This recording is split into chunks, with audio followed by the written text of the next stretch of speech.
Namaskar and good evening, ladies and gentlemen. It is a great honor to be invited to deliver the 11th Vimal Shah Memorial Lecture organized by the Museum Society of the Chhatrapati Shivaji Maharaj Vastu Sangrahalaya, Mumbai. I am deeply grateful to Dr. Sabyasachi Mukherjee, the trustees and members of the CSMVS Museum Society for inviting me to deliver this lecture and share my ideas on Dr. George Buist, one of the most significant and controversial individuals in mid-19th century Bombay. I had the pleasure of knowing Vimal Shah when she was Honorary Secretary of the Asiatic Society of Mumbai. Vimal Shah's presence at the Asiatic Society was very special. She encouraged young researchers and made available the incredible wealth of knowledge stored in the library's repositories. I am personally very grateful to her for her encouragement during my years as a PhD scholar and for inviting me to launch my book, Imperial Designs and Indian Realities, in the Darbar Hall of the Asiatic when my dissertation was converted into a book in February 1991. While much valuable work has been done on the history of Mumbai, an area which I believe awaits closer investigation is that of scientific and technical advances that took place in the 19th and 20th centuries. These are important if we are to understand the foundational changes that transformed Bombay from a port town to an industrial city and subsequently to the financial capital of our country. I believe that few lives offer a greater opportunity to learn about the scientific and technical advances which took place in mid-19th century Bombay than that of the life of Dr. George Buist. Buist lived in Bombay for 18 years, that is right from 1840 to 1858. His life and work provides us with an opportunity to view critical developments in many fields of science and technology.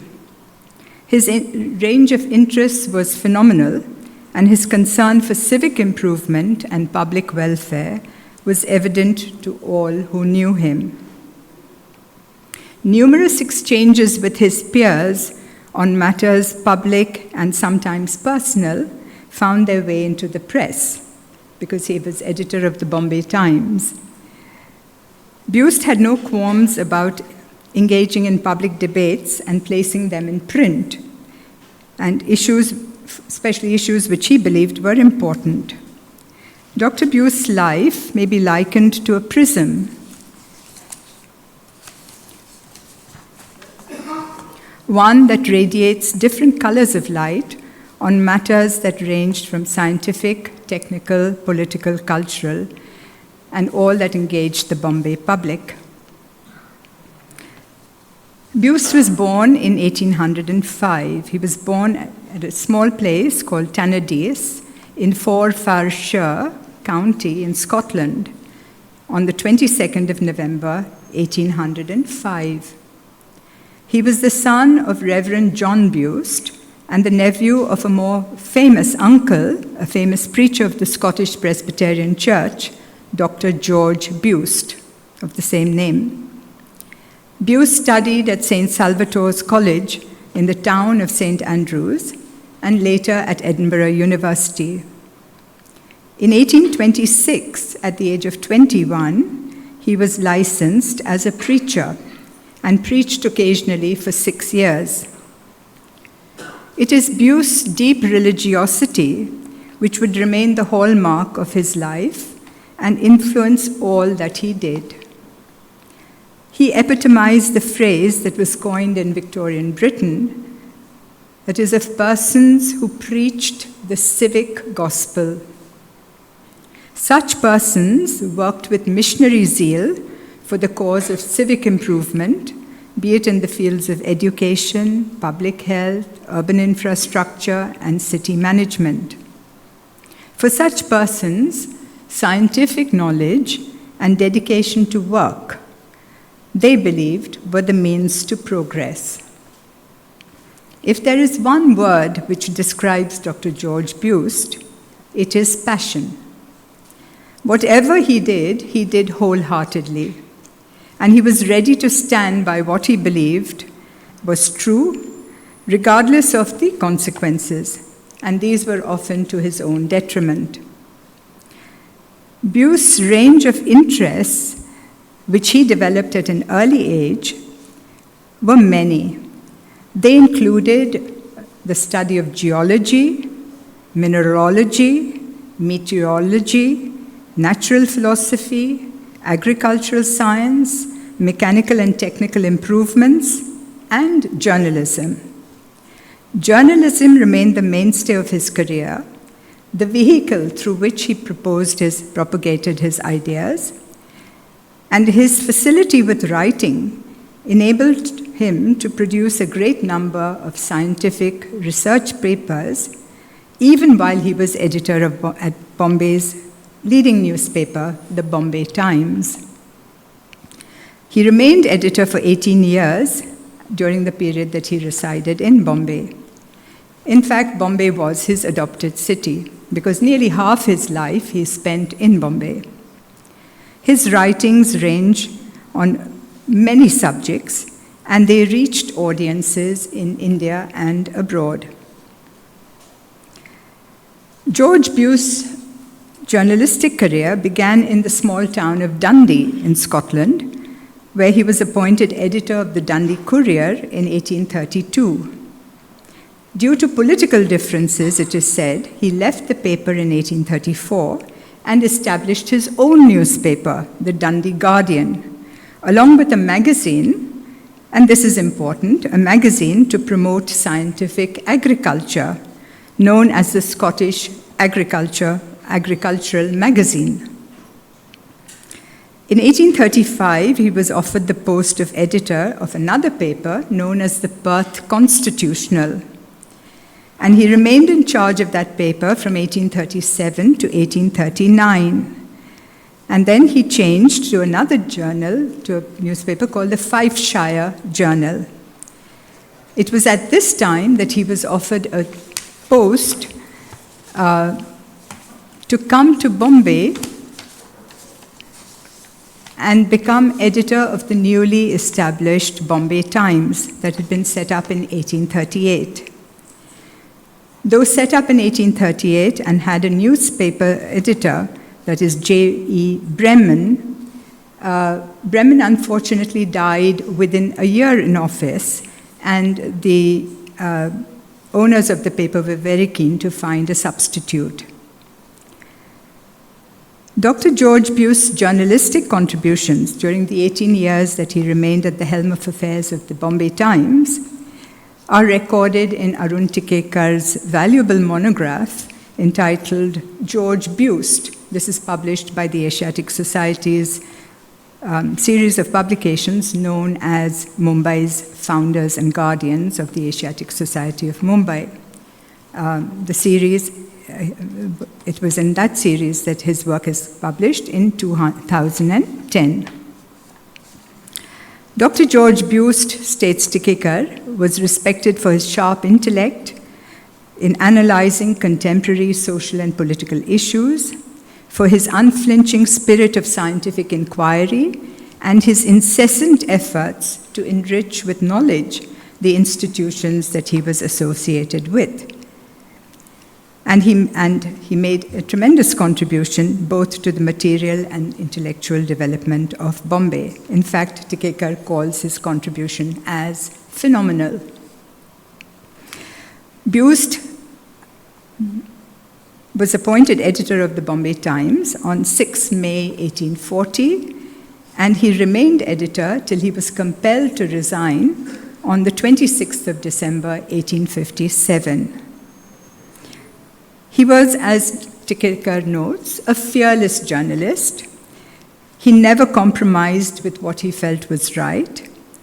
And this is evident in at least three very important cases where, for example, when the first Anglo-Afghan War took place in 1842, and you had the Kabul massacres in which Sir Alexander Burnes was murdered at Kabul along with many other British soldiers, Buist, in the columns of the Bombay Times, argued against severe retribution.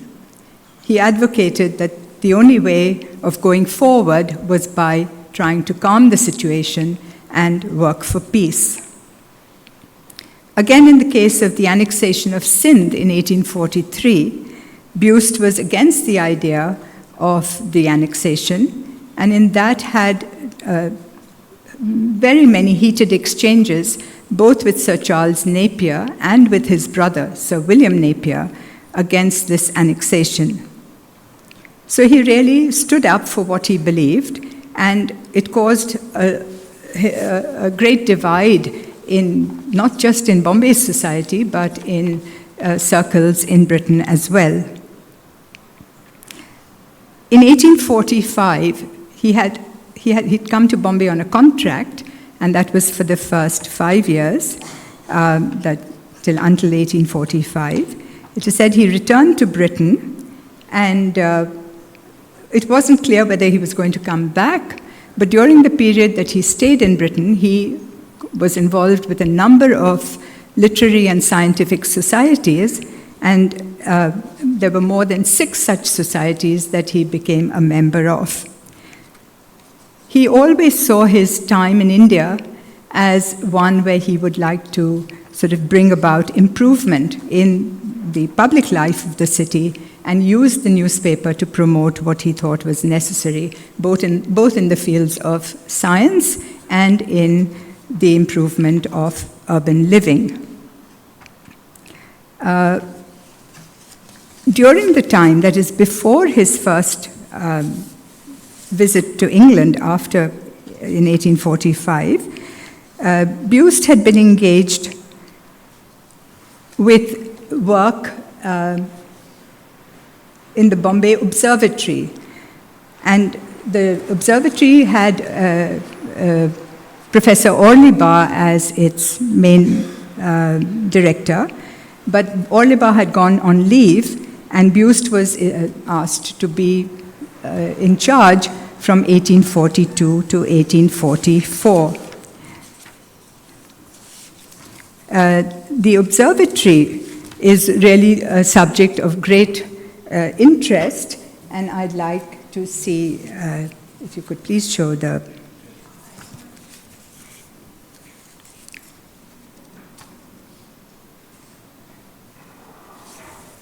Yeah.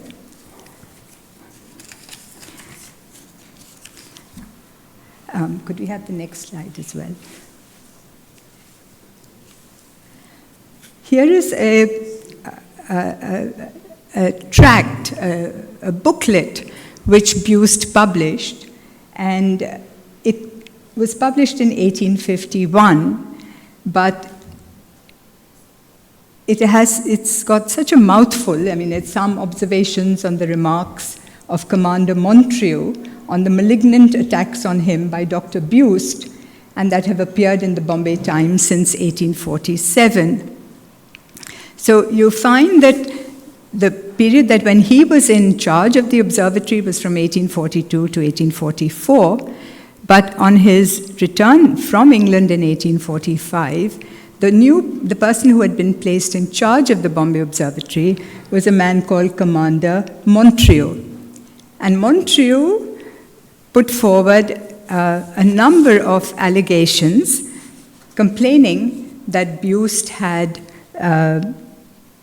not allowed him or other members of the observatory to carry on their work, that he had taken high-handed decisions, that he had misused the mechanical tools that they had in the observatory. And in response to this, Buist replied, and he replied by such extensive recordings that he actually had to publish this, and it went into more than 120 printed pages. So he just didn't take anything lying down. If there was an attack on him, he was ready to come out again, and he did it in print, he did it in the newspaper, and then finally, because it was so extensive, he actually published it. But this is just one of his publications, and it seems like at one level a personal difference between Commander Montreux and George Buist. But I would like to suggest that if one actually reads this 120 pages, and this is just one of the hundreds and hundreds of articles, papers, tracts, pamphlets that he wrote, and if one would like to see what they are, and we'll talk about them a little, they run into a number of pages. But just to take this as an example, I was fascinated by it because it seemed to me like opening up for the world of scholarship, for the people of Bombay, an opportunity to actually see what was going on in the field of meteorology, in the field of this Bombay Observatory, regarding the kinds of new technical equipment that the observatory possessed, the kinds of concerns that they had, and showing us that how meteorology was really so directly connected with issues of climate change. We call it climate change today, but at that time it was identifying weather, the weather patterns, tidal changes, and a number of other matters that affected not just navigation and the ships that were coming into Bombay Harbor, but also agriculture and other projects in the city.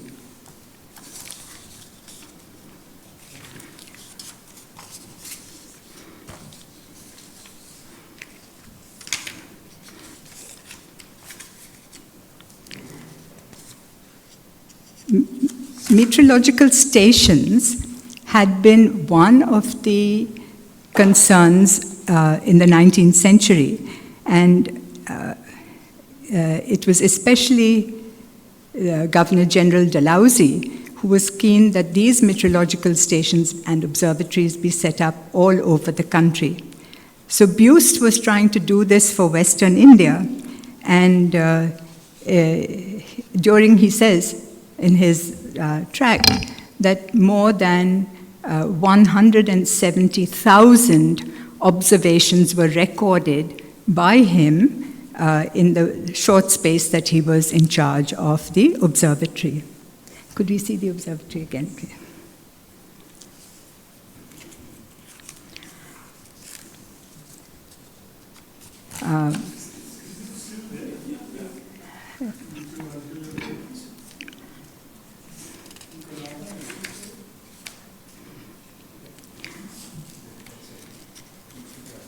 Yeah, yeah.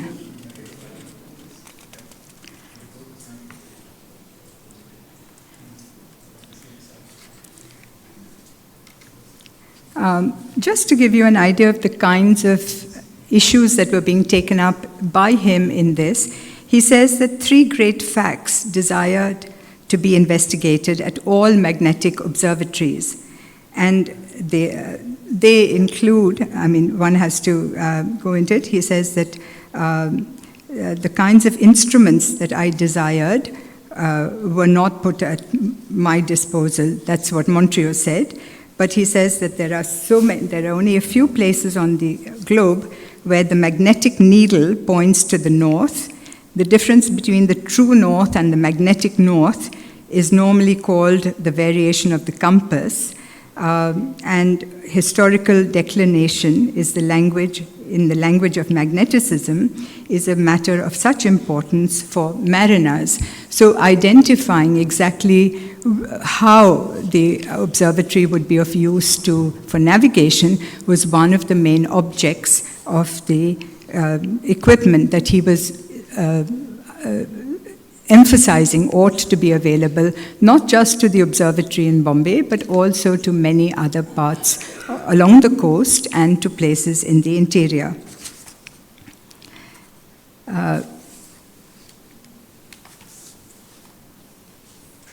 There is, as I said, 120 pages of this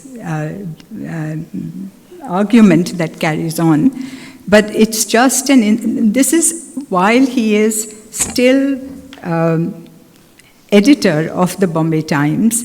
The Bombay Times was the only institution that he was paid, he received a salary. Everything else was honorary. Along with the work at the observatory, he was also in 1842, that is again before he went back to England, he was made secretary of the Bombay Geographical Society. Could we please see the town hall?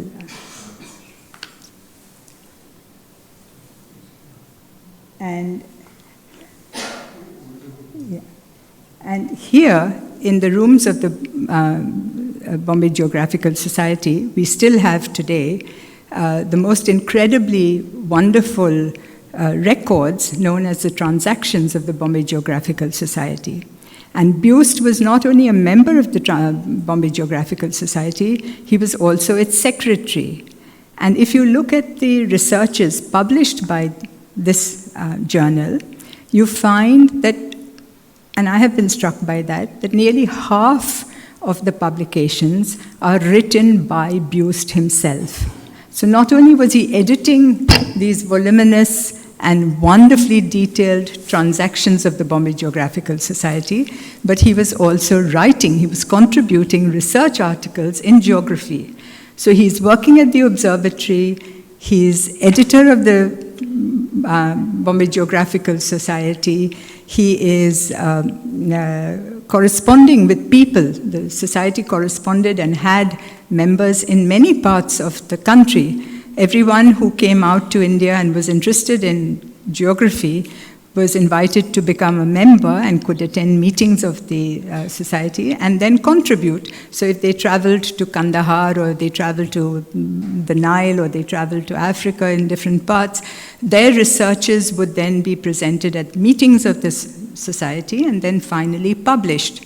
And when it came to publication, it was Buist who was going through all the research papers, and he remained, as I said, editor of the Bombay Geographical Society's Transactions right from 1842 till 1858.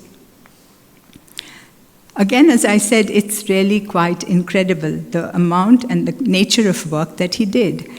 In 1842, along with Heddle, Dr. Heddle, Buist also set up the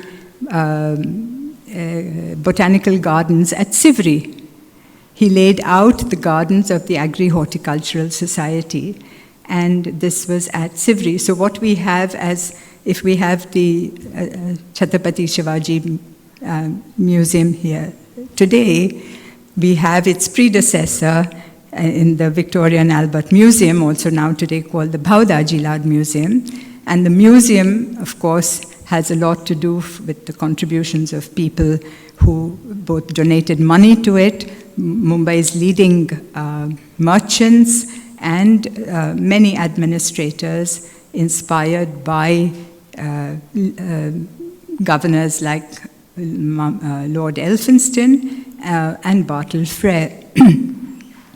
But the land in which the museum was located was the botanical gardens, and these were at Baikala. But the first botanical gardens, the first which were attempted, were at Sivri.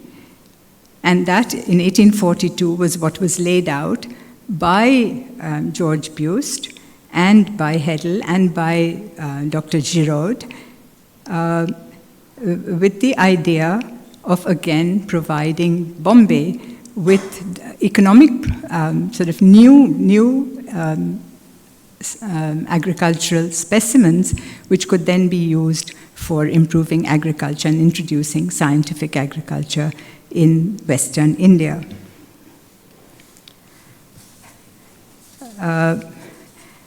But in 1845, he did return to England and stayed there. It is said that his wife, his first wife, died at this time, and he went home, one, because his contract had ended, but also because he needed a bit of rest from all the emotional problems that he confronted. His wife died in childbirth, not childbirth, but she was pregnant, and she had dysentery, and the child died, mother died, and Buist went back to England. But he didn't stay there long. He returned in January 1846, again back to the Bombay Times and to renewing work. Now, it's at this time that the controversy with Commander Montagu gets even more aggressive, because Montagu claims that Buist was unhappy that Professor Orlebar was brought back as chief of the observatory, while he had been just temporary, taking over during Orlebar's absence. Buist replied that, in fact, he was not at all concerned, because, as he said, that his interest was now in setting up the Bombay School of Industry. Could you show that, please?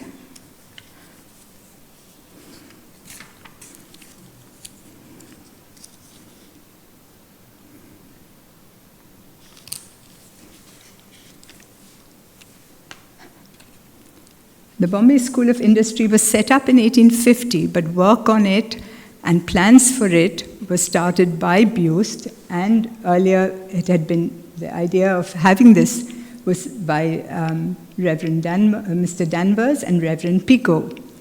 But the actual work for setting up the School of Industry was Buist. He was very much the leading figure, and it was set up in his own home at Sivri, where children who were orphan children, often of Indo-European parentage, and even Indian children, were brought to the School of Industry and taught what they said were useful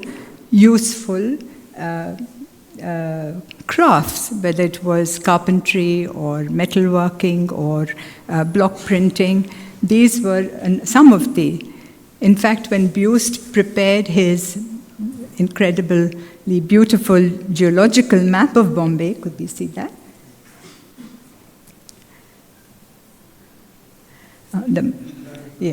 That map is, yes. This is a map which we've all seen and enjoyed. This is Buist's map, showing you the different geological features of Bombay, where there is basalt, where there is shale, where there is muram, where there is recent sedimentation, where there are water beds. Matthew Edney, who is the person who's done so much work on mapping in India, writes that Buist at this time needed somebody to color the map itself. We don't have a date on this map. Some of us looked for it, but presumably it's around 1850, that he used the children at the School of Industry to color, hand color, and because this is before print lithography, coloring was easily available. And in this process, it was expensive, but it is said that the school children were used to help in this, and they were paid a very small amount, but that is how it was possible to get the work done. And Buist agreed that it wasn't the very best kind of work that was possible, but they were. It was better than having a map without color, because the color indicated very clearly really what were the geological features. His own book was on geology of Bombay, and that book remains one of the very important basis of all geological studies even today. So his researches were deep, they were significant and long-standing. They were in use and remained important for geologists for a long time. At this point, in the 1850s, there were plans, and there had been, for the supply of municipal water in Bombay. And already surveys had been conducted at the Vihar Valley. And they needed a team of geologists to actually investigate and study the features of this area and how water would be brought from Vihar to Bombay. This was going to be the first municipal water works supply system in the country. Calcutta also had waterworks, but they were only intended for the European quarter of the city. In Bombay, it was Henry Coney Beare was the one who was superintendent of affairs in 1848, and his plans were that municipal piped water should come for the entire city. It wouldn't come to individual households, it would come into common taps that were close in different localities, but it would be available to the entire city. Now, when they were looking for geologists, one would have thought that Buist would be a person who would be almost automatically invited to be a member of that committee. But we have correspondence between different secretaries in Bombay. Henry Young was one of them. Erskine, C.J. Erskine was another. And both Erskine and Young in this case, write letters to the governor, that's Lord Elphinstone, saying that we don't think that Buist should be a member of this committee. Very soon after, within another 2 months, this is in 1855, Erskine also writes a letter saying that Buist should not be included in the proposals for a university that they were planning in Bombay. So on many occasions, you have the kind of criticism that comes through in the correspondence, saying that Buist is not somebody that they would like to work with. And though he was certainly very erudite, he was very knowledgeable, he was certainly there, but what really came in the way, and it comes again and again, was the fact that they feared him in some ways because he was so outspoken and would not just say what he felt, what he believed, but he would go into print. He would write, they said everything, even when there isn't a leak, Buist will ensure that it comes in the papers, and he will defame and write against it. So there was a lot of bad press also that Buist got for his outspokenness. On the other hand, there were many friends that he had. So it was like, if you look at the life of George Buist, you can see the sort of polarization that took place in the city. Maybe for a small group of people, there were only 1,000 Europeans at this time in Bombay in the 1850s. The population of Bombay is about 500,000. But within that group, the polarization is quite substantial.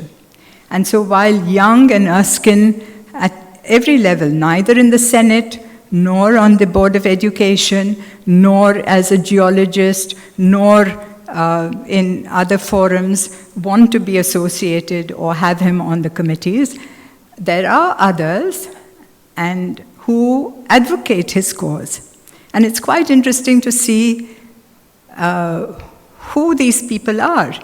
And one person who supports Buist and who in 1855 argued very strongly for him being made the curator of the Government Central Economic Museum is a man who is the Chief Secretary of the Bombay government, a man called James Lumsden.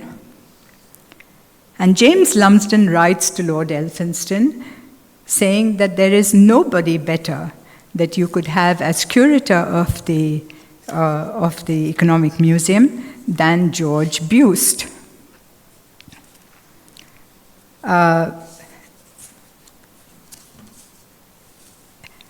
it's not just a question of personal friendships or personal proclivities. It's more an indication of some persons being totally committed to professionalism. Professionalism in the sense that they wanted the work to be done by the very best people available and were willing to keep his personal, his Buste, sort of the manner in which he conducted himself, where he was outspoken, he criticized people, he said what he thought things were not done the way they were. They were prepared to go along with that if he delivered, if he actually provided the best kind of intellectual and resources that he could, that was required. So it is Lumsden who argues very strongly for him to be made curator of the Economic Museum that was being set up in 1855. And Buste was appointed curator. He was not taken on the Bihar Waterworks project. He was not taken on the Senate of the university, but he continued to write and he continued to demand that really Bombay should be a place where civic improvement, where public welfare, where the condition of the children, especially who were on the streets, that they should be taken into account and all the possible facilities made available. We have a comment by Alexander Burns's brother, that is Dr. James Burns, who was vice president of the Asiatic Society for a number of years, and he writes about Buste in the late 1840s. And he says, and I think Burns's review of Buste and his character gives us an idea of just how many-sided was this man, how deep his interests were in scientific research, how committed he was to public issues, because it's a fairly long statement that he makes, and he writes it as senior vice president of the Asiatic Society. He says that as senior vice president of the Asiatic Society of Bombay, I have had the best means of observing the zeal and ability with which you have devoted yourself to the promotion of the objects of science and of this society ever since its lamented secretary, Mr. Malcolmson, passed away. He says, you have been involved in the reorganization of the library, the establishment of the museum, and the publication of the transactions. The numerous papers from your pen on meteorology, geology, and antiquities, which appear in a published form in the Society's journal, all display equal learning, study, and versatility. You have not only imposed on yourself the labor of editing the transactions of the Geographical Society, to which you have for many years acted as the secretary, but you have contributed largely to their papers. As secretary of the Agri-Horticultural Society of Western India and editor of its transactions, you have striven incessantly to promote practical improvements in the rural economy and to bring the knowledge of home rural affairs manifested by you in your contributions to the agricultural publications of our native country into operation for the advantage of the public in India, meaning bringing improvements from Britain to India. To you, we are indebted for a series of valuable experiments likely to be productive of the most important results. For example, on the improvement of tile, brick, and earthenware manufacture, for the introduction of glazes, which were hitherto unknown to the native potter, for the use of windmills, for the application of hydraulic belts for the purposes of irrigation, and of wire screens, gates, and fences for the decoration and enclosure of our gardens and pleasure gardens. The nursery department of the Society's gardens owe a great deal to you for their existence. Since the observatory came under your charge in 1842, you have devoted yourself with unwearied zeal to the advancement of the object it had in view, and an establishment of which till then the world was ignorant. All this has assumed an important position in promoting physical investigation and disseminating knowledge. There is so much more that Buist contributed to, and I can only say that his writings, which are there in Arun Tikekar's work at the end, cover 3 pages, and they include, his articles include information on the volcanoes of India, on the geology of Bombay, on the remarkable hailstorms of India, which took place from March 1851 to May 1855, on a short account of the principal Arctic expeditions which were undertaken in England by land or sea between 1853 and 1855, on the notes on the lotus or sacred bean of India, on globular lighting, fireballs of the glow discharge of electricity, co-distinguished from the metrolights or fireballs usually composed of solid matter. And I mean, it just goes on. Geology of Lower Egypt, observations on the comet of 1843, on barometers, on specimens from the Persian Gulf, which were presented to the museum, on the eclipse of the sun, which took place on 21st December 1843, as seen from the observatory, on meteorological observations, which took place and were published in the journal, and so on. It just is a mind and a commitment which is really very, very significant. So if one looks at Buist's contributions as a journalist, as a curator in acquiring, again, the purpose of the Economic Museum was to obtain specimens from all parts of Western India so that they would be there for everyone to see.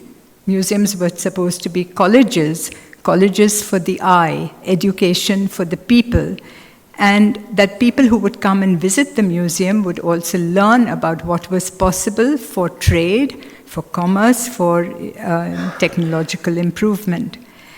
So as curator, as journalist, and especially as scientist, there was a lot that Buist contributed to the life of the city. And throughout all this time, he was still doing his work as editor. In fact, he said that he worked so long and so hard that he finished much of his editing work before breakfast, and then had the time the rest of the day to do other work. But it is such a man who, he did go back to England in 1856, and he worked constantly for the people of Bombay. When he returned in 1857, the rebellion of 1857 had taken place. He returned later in the year. The rebellion had begun in April 1857, and there were all kinds of information available in England of the horrors of the rebellion, of the violence that had been done to Europeans in different parts of the country. And Buist had heard all this and was extremely agitated by the reports that he had received. So when he returned to India, and when he came back to taking up his post as editor in the Bombay Times in 1857, in sort of late months of 1857, his writing in the papers was very, very critical of Indians. And it was so abusive and so angry that the shareholders of the Bombay Times, many of them whom were Indians, led by Vinayak Rao Sankar Seth, by Nauroji Fardunji, and a number of others, they absolutely objected to this kind of vilification and anger against the Indians. And they offered him the opportunity of backtracking, of apologizing for what he had written, and that he would undertake not to write any more such pieces against him. In fact, many sort of called him Bloody Buste for the very angry and very strong language that he used against Indians, where he called them all kinds of names, and it was absolutely unacceptable to the Indian and others in the shareholders of the Bombay Times. On the 23rd of December 1857, there was a meeting of the shareholders, and it was decided that Buste would be compelled to leave if he didn't apologize. And Buste did not apologize. He said it was his privilege as editor to think independently and that he would make his position clear. On the 26th of December, he was compelled to resign. And he didn't resign just by leaving Bombay. He decided to set up his own newspaper. And for a very short time, I don't know anything about it, but it's called the Buste Times. And Arun Tikekar, who has done a lot of work on, especially on the journalistic contribution of Buste, because he himself was such an eminent journalist, he writes that it is quite incredible that he brought out this new paper within 4 days of having to resign from a post that he had held for 18 years. So he was then, the Buste Times didn't work. He set up another paper, which he tried to call the Bombay Standard, and that worked for a while, but then it was incorporated. It was financially not viable, and it was then amalgamated with the Bombay Times, which later becomes the Times of India that we know today. He could not remain in Bombay any longer. This was the place he had sort of seen as his adopted home, where he had done work for the people of India, for the people of Bombay. But the rebellion of 1857-1858 just changed matters considerably and completely. The only way the government felt they could offer him some respite was by offering him a job in Allahabad and to take over the government press. So he left Bombay in 1859 to go to Allahabad via Calcutta. There are some contradictory reports. Some say that he died at sea and he was buried in Calcutta. Others say that he died in Calcutta on the 1st of October, 1860. So his life, which is from 1805 to 1860, covers a period of 55 years. But these 55 years, in whichever area you choose to investigate closely, is really remarkable. And Tikekar has a lot to say about it, that here was a man who really said the most atrocious things about Indians, but he deserves to be re-examined, to be placed in the context of his times, and be understood that he really was an extraordinarily important person in the range of his interests and the contributions that he made, scientific, literary, and practical. In fact, the School of Industry may be seen as the first technical institute, along with the Bombay Mechanics Institute, which was set up in 1847. The School of Industry was one of the first technical institutes for children who wouldn't have the advantage of having a full college career or a university career, but who would then be able to improve their livelihood and live better lives. So I thank you for your time, and think that, you know, Buist offers us an opportunity to look at the many, many areas of science and technology that he was himself interested in, and which deserve for us, if we want to understand Bombay's history, whether it be through architecture or urban land use or revenue surveys or social history. I think there is at the bedrock is of these changes which take place in the scientific imagination and in the technological changes that were, whether it was through the cotton mill industry, whether it was in use of hydraulic lifts at the dockyard, whether it was land reclamation projects, whether it was the waterworks, underground sanitary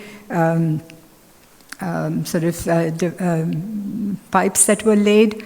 All these were based on new science that was coming up and being used and developed in cities, not only in England, but in France, in Germany, and in Holland. And all the people who the professionals, whether it is Henry Conybeare, whether it is George Buist, whether it's Thomas Dickinson, all of them are very engaged with these scientific changes and seek to apply the new ideas with modifications, recognizing that climate is different, geology is different, the culture of the people is different, but trying to bring it into Bombay and from Bombay into other parts of Western India and then to other places in the country, but to bring about change which would then make for the evolution and development of cities.